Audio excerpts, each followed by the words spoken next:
son, I made my stops to all the senior senators, which is what you do in those days. And he said, son, sit down, sit down. He pounded his desk. And I sat down. He said, how much money did you spend in your campaign?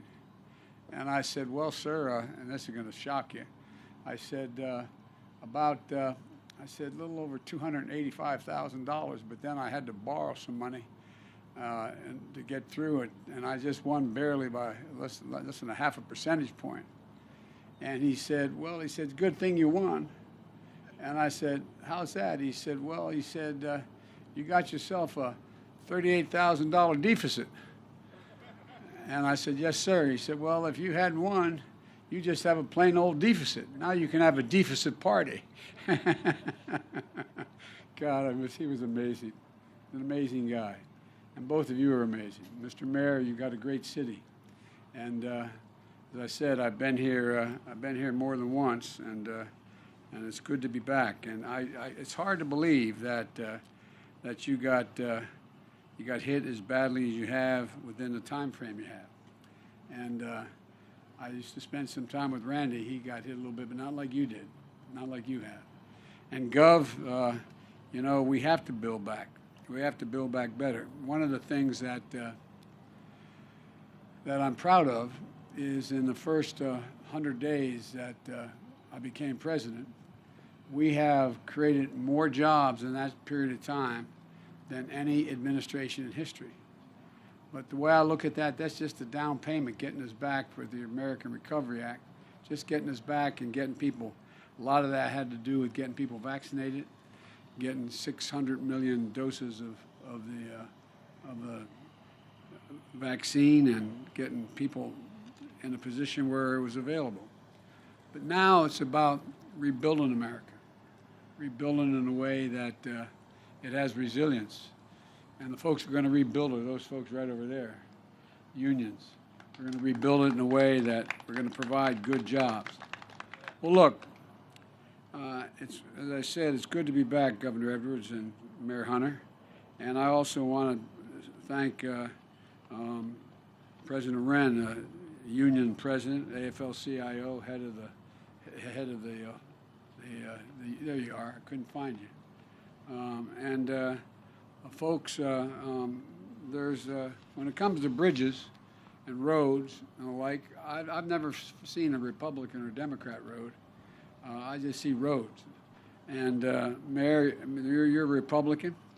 You wrote a newspaper article suggesting that we, along with the governor, the Democratic mayor of Shreveport, Mayor Perkins, as to why we need the American Jobs Plan, and which is what I'm here to talk about today.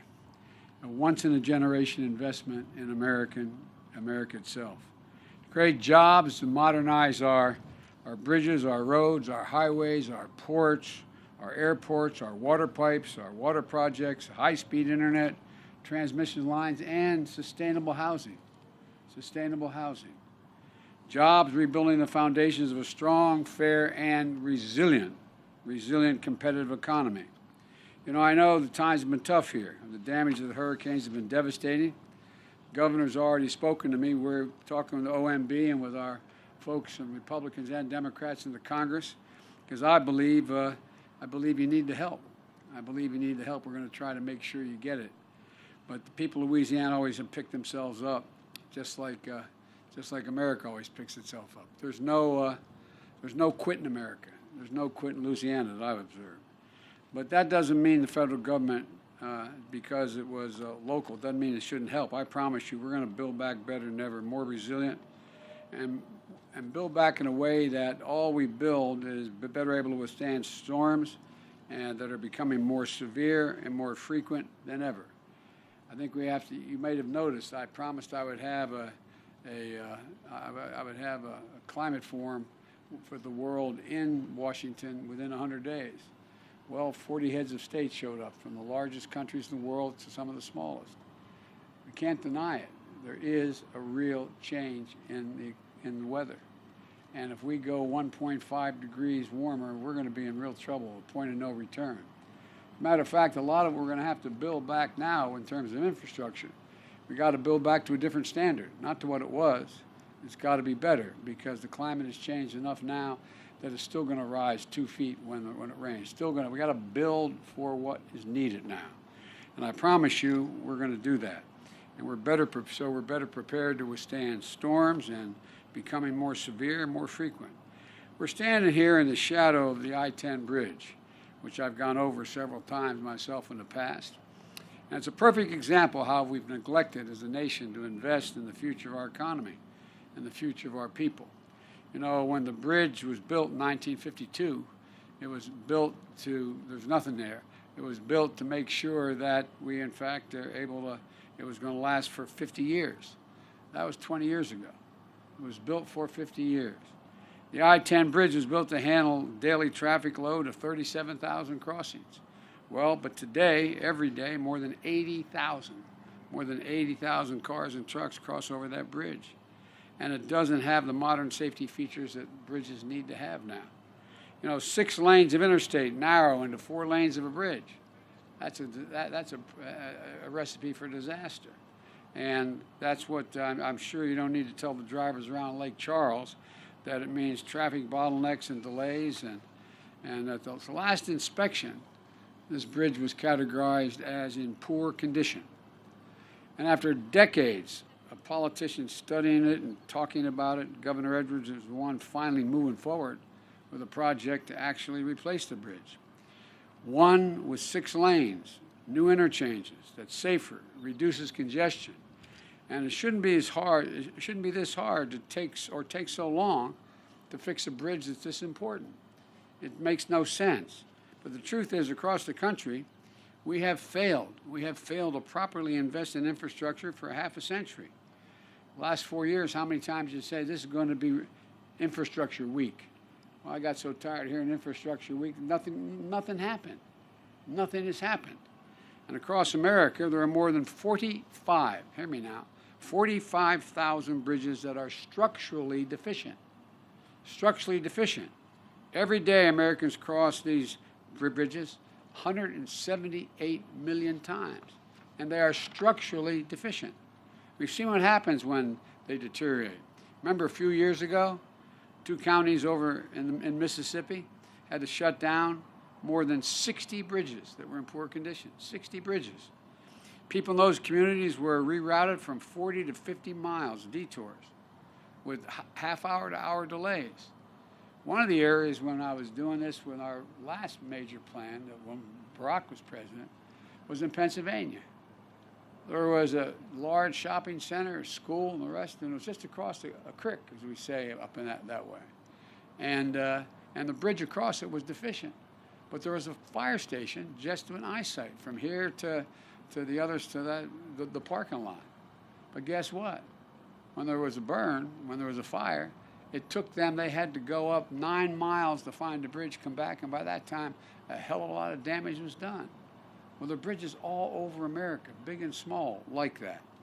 A few years ago, as I said, we found ourselves in a position where it's not just more inconvenient, and in the situation in Mississippi, it is also a matter of life and death, keeping firefighters, paramedics from getting people the help they need, cutting off hurricane evacuation routes. In addition, more than 1 in 5 miles of our highways in the United States of America, major roads in America, are in poor condition. 1 in 5 miles. That's more than a safety hazard. That is a drain on our economy. Typical American pays, I know this is going to sound wonky, but it's real and it affects ordinary Americans' lives like the neighborhoods I come from. Typical American pays a hidden tax of more than $1,000 a year in the time it wasted and the fuel wasted due to traffic congestion because of the nature of our infrastructure. We rank 8th in the world in terms of our infrastructure. We used to be the leader in the world. All told, these delays cost our country, according to economists, an estimated $160 billion a year in waste, extra fuel, extra time, and like. And that's due to the congestion, and folks in Louisiana know there are much greater threats than just congestion.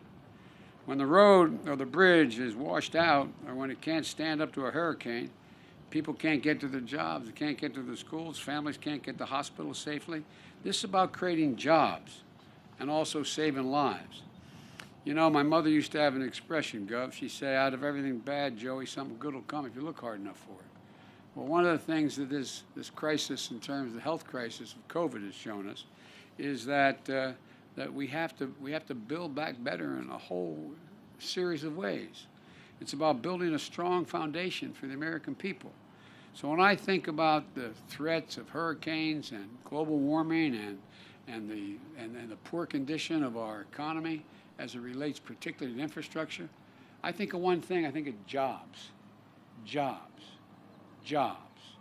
Everything we're gone through is now the blinders have been taken off the American people. They know how bad a shape things are in. But it creates, if we move, all the economists, including the liberal as well as conservative think tanks, point out we'll create up, if we pass this jobs plan, create up to 16 million good-paying jobs. Not $8 an hour, $12 an hour, $15 an hour, prevailing wage jobs. Wages you can raise a family on. My dad would say, just a little bit of breathing room after everything's paid. And so, you know, this state is working to rebuild the I-10 bridge, but we can put America to work in every state, fixing roads and bridges that are in desperate need of repair. My plan is a one-time $115 billion investment above and beyond business as usual, what we usually do, everything in the Highway Trust Fund. This is above what we have spent in the past. So we can modernize bridges and roads and highways that need it most, putting people to work in good-paying jobs. Now, I know a lot of you watching at home are thinking that, well, you know, if these jobs are for you, well, you know, all you folks who feel left out as the economy is moving so rapidly, everything's changing, and you're wondering whether what you did before is going to be available to be done in the future. Well, let me tell you something. If you feel left out and forgotten in a rapidly changing economy, let me speak directly to you. Nearly 90% of all the infrastructure jobs that this is going to create won't require a college degree. 75% of them won't even require an associate's degree. These are jobs that can't be outsourced. They just require something we've got in good supply here in Louisiana. Hard work, grit, and sweat, like the workers that are here today, and like all of the people you know and grew up with. American Jobs Plan is a blue-collar blueprint to rebuild America. A blue-collar blueprint to rebuild America. To supercharge our economy so we can move goods, get to work, become more competitive around the world. You know, to shorten our commutes, to give us back a lost time to our families, to make our commute savers, save lives. All told, the American Jobs Plan is going to modernize 20,000 miles of highways and roads. It will fix the nation's 10 most economically significant bridges that require replacement. They're just not safe anymore, which this bridge could be one of them. It repairs 10,000 bridges that desperately need to be upgraded. Bridges that get kids to school, people to market. And you know, when you build better roads or extend the train line over to the next town or install reliable high-speed internet, it sparks new life and investment in communities. It gives people hope.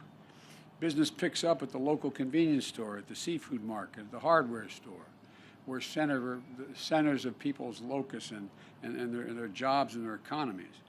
Better jobs start coming to town. You haven't seen that in a long time.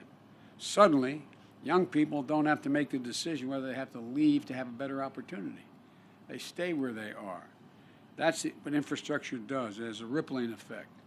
And when we make all these investments, we're going to make sure of one thing, that we buy American. Now, I know I'm being accused when I say I'm only going to buy American as president, that somehow I'm going to violate trade agreements. No. Since the 1930s, you're allowed to, a president could just decide to buy only American. It's just, I'm going to get to spend somewhere in the order of $600 billion this year, everything from building an aircraft carrier, new decks and all. And I guarantee you one thing, and I've set it in place. Every single thing, from the deck of an aircraft carrier to a railing in a new building, is going to be built by an American company, American workers, American supply chain, so that we invest American tax dollars in American workers. And that's what we're going to do. I promise you. Because right now that law has existed, but you're allowed to have exceptions. So what do? The last presidents come along and said, well, we have a little trouble making sure we can find somebody who is able to put the railings in this new building and the stairwells. Well, guess what? There's a whole hell of a lot of Americans to make that. So we're going to have a spot you just call the White House. We'll find you any company that makes those railings, for example, as one concrete example, rather than going abroad to purchase those. It's going to create jobs and going to generate economic growth. And look, this is all about making a choice between giving tax breaks to super wealthy and to corporations and investing in working families. We're going to build a country. I look at this as what I'm talking about is giving essentially tax breaks to hard-working, middle-class, and working people who built this country. In my view, it's an easy choice. Invest in workers wearing hard hats and doing the hard work of rebuilding the country, and put line workers, for example, to put line workers and electricians to work laying thousands of miles of transmission lines to build a modern energy grid, to put engineers and construction workers to work building modern roads and bridges, weatherizing homes and buildings, and setting new standards where they have to be built with better material and they have to be built to withstand heavy winds and hurricanes and the like, and withstand the impact of the changing weather. To put plumbers and pipe fitters to work, replacing 100% of the nation's lead pipes and service lines that are delivering poison water to our kids. And there are over 400,000 schools in America have lead pipes leading, 400,000, yes, that's right, 400,000 have lead pipes going to the schools right now. And you have over 10 million homes where their water sources fed by lead pipes were laid years and years ago.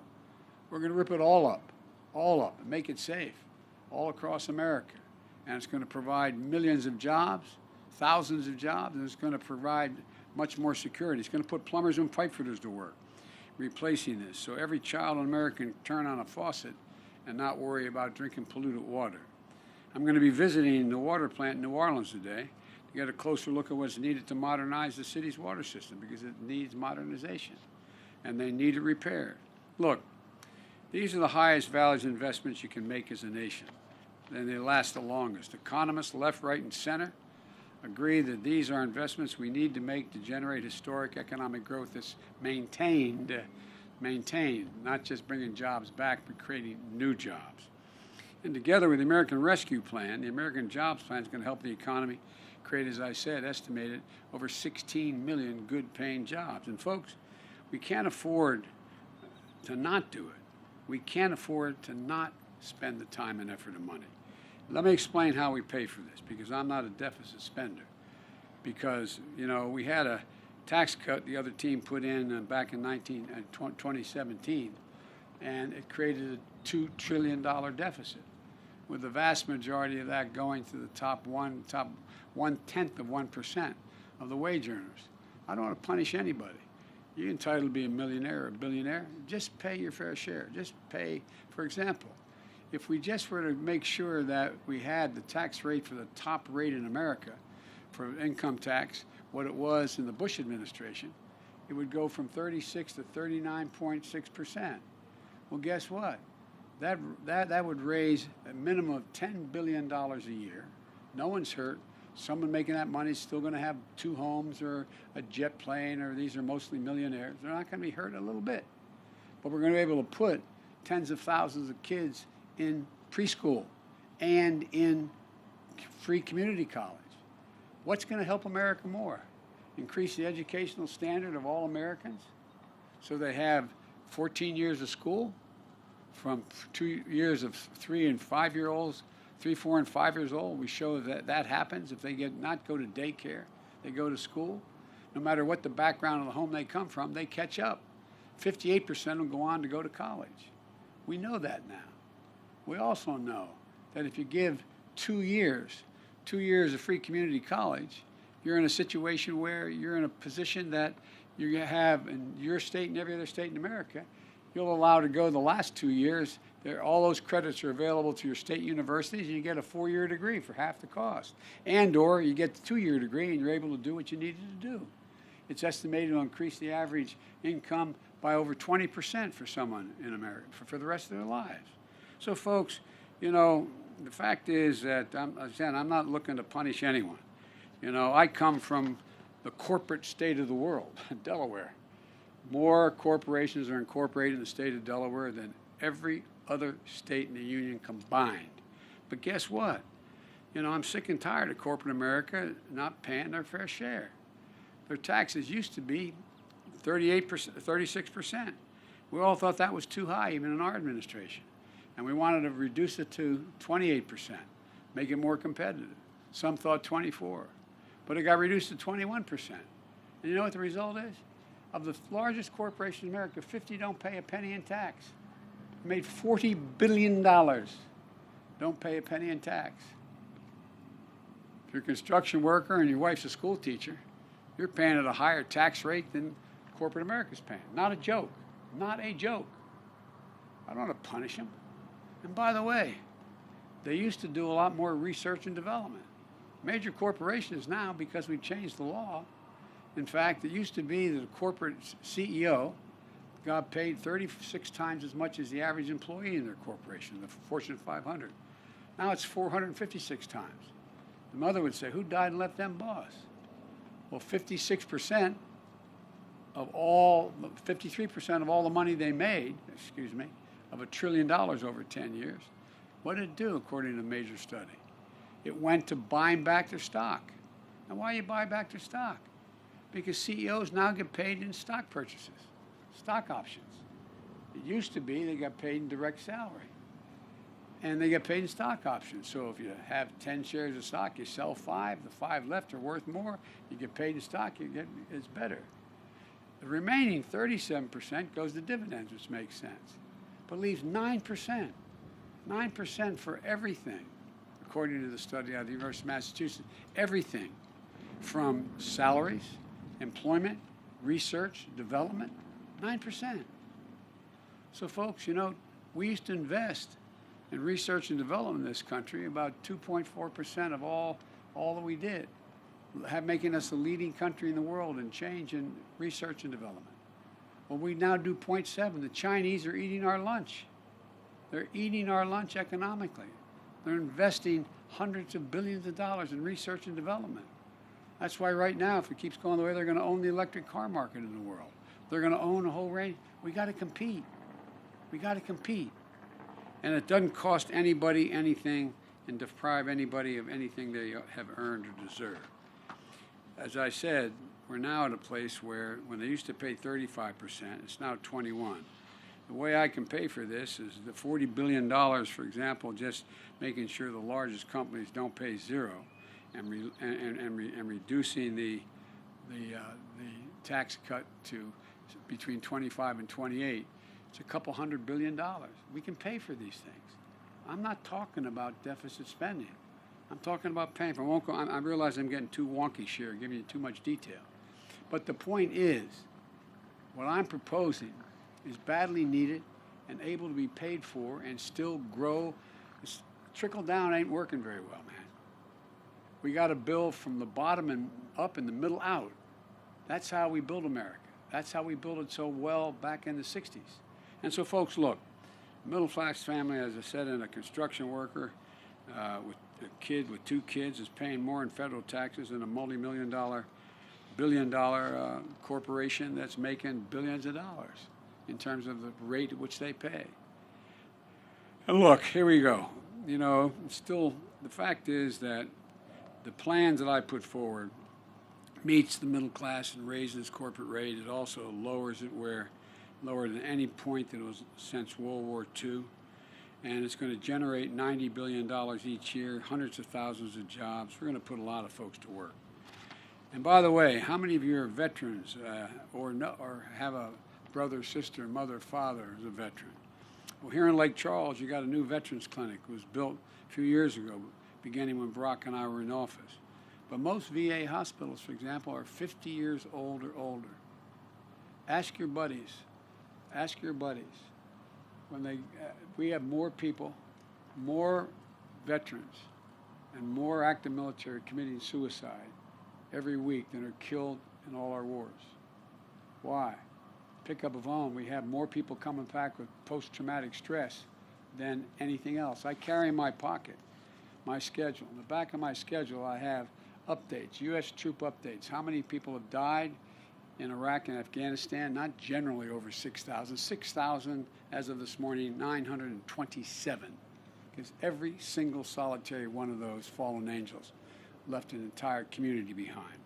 Wounded, 53,196, not roughly 53,000. Well, guess what? Ask your people, ask around in your state and any other state.